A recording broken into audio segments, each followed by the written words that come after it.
ज्योतिरादित्य कहां से लड़ेंगे विधानसभा चुनाव, हाईकमान को दे दी अपनी राय। बुआ यशोधरा की सीट पर ही चुनाव लड़ेंगे ज्योतिरादित्य सिंधिया। शिवपुरी सीट पर सिंधिया समर्थक हुए सक्रिय, जनसंपर्क भी हुआ शुरू। बीजेपी की चौथी सूची में ज्योतिरादित्य सिंधिया का भी नाम। मध्य प्रदेश में बीजेपी अपने सभी दिग्गजों को चुनाव मैदान में उतारने की तैयारी में है, खासतौर पर उन नेताओं को जो सीएम पद के दावेदार हों। पार्टी पहले ही 3 केंद्रीय मंत्री सहित 7 सांसद और पार्टी के राष्ट्रीय महासचिव कैलाश विजयवर्गीय को चुनाव मैदान में उतार चुकी है और इस बात के संकेत साफ साफ मिल रहे हैं कि शिवराज सिंह चौहान को भी बुधनी या फिर विदिशा में से किसी एक सीट से उतारा जा सकता है।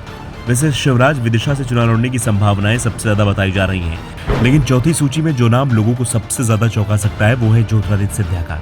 सिंधिया में विधानसभा चुनाव लड़ेंगे, पार्टी ने पहले ही उन्हें संकेत दे दिया था और इसके बाद सिंधिया ने सीट के चयन की कोशिश शुरू कर दी थी। पहले सिंधिया के लिए ग्वालियर दक्षिण की सीट को सुरक्षित माना जा रहा था। यहाँ से कांग्रेस के प्रवीण पाठक विधायक हैं। ऐसे में ये सीट कांग्रेस के पास है और सिंधिया के सहारे बीजेपी इस सीट को छीनने की कोशिश में थी, लेकिन बाद में सिंधिया ने ही अपना विचार बदल दिया क्योंकि उनकी बुआ यशोधरा राजे सिंधिया ने खुद ही शिवपुरी सीट से चुनाव नहीं लड़ने का ऐलान कर दिया है। शिवपुरी के लोगों को उन्होंने गुड बाय बोल दिया है। हाईकमान से कह दिया कि वो जिसे चाहे उम्मीदवार बना सकता है, उम्मीदवार जो भी होगा उसका समर्थन किया जाएगा। इस बीच कहा जा रहा है कि ज्योतिरादित्य सिंधिया ने भी हाईकमान से शिवपुरी से चुनाव लड़ने की मांग की है। कहा जा रहा है कि जैसे ही सिंधिया ने शिवपुरी चुनाव लड़ने के संकेत दिए, उनके समर्थक यहां सक्रिय होना शुरू हो गए हैं।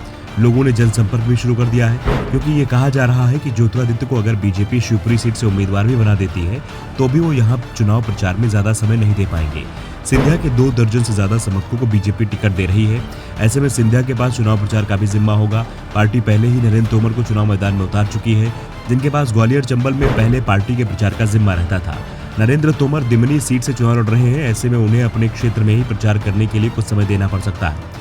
वैसे कहा जा रहा है कि नरेंद्र तोमर के लिए सीट जीतने में ज्यादा मुश्किल नहीं आएगी, लेकिन ये भी साफ है कि कोई भी चुनाव हल्का नहीं होता और इसलिए नरेंद्र तोमर के समर्थकों ने उन्हें सीएम प्रोजेक्ट करना भी शुरू कर दिया है, जिससे मैसेज जाए कि क्षेत्र के लोग सीएम का चुनाव कर रहे हैं और नरेंद्र तोमर के सामने जो मुश्किल है वो भी दूर हो जाएगी। ऐसे में ज्योतिरादित्य सिंधिया समर्थकों में मायूसी दिखाई दे रही है, लेकिन सिंधिया भी अगर विधानसभा चुनाव लड़ते हैं तो साफ है वो सीएम पद की दौड़ में बहुत आगे दिखाई देंगे और इसलिए सिंधिया ने अपने लिए सुरक्षित सीट का चुनाव कर लिया है।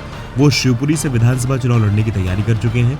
दरअसल यशोधरा राजे सिंधिया ने 1998 में राजनीति में प्रवेश किया था। वो लगातार 2 बार इस सीट से चुनाव जीती। इसके बाद 2008 में वो ग्वालियर से लोकसभा उपचुनाव जीती और 2009 में भी वो चुनाव जीतकर सांसद बनी, लेकिन 2013 में यशोधरा ने फिर विधानसभा का चुनाव लड़ा और फिर 2018 में भी वो चुनाव जीती, लेकिन अब 25 साल के राजनीतिक करियर को वो थोड़ा विराम देने की तैयारी में है। तो दूसरी ओर ज्योतिरादित्य सिंधिया ने भी इस सीट पर अपनी सक्रियता को बढ़ाकर साफ कर दिया है कि अब वो गुना शिवपुरी सीट से बीजेपी उम्मीदवार होंगे। शिवपुरी को सिंधिया के लिए आसान इसलिए भी माना जा रहा है कि इस सीट पर अभी तक वो ही उम्मीदवार जीता है जिसे महल यानी सिंधिया परिवार का साथ मिला हो।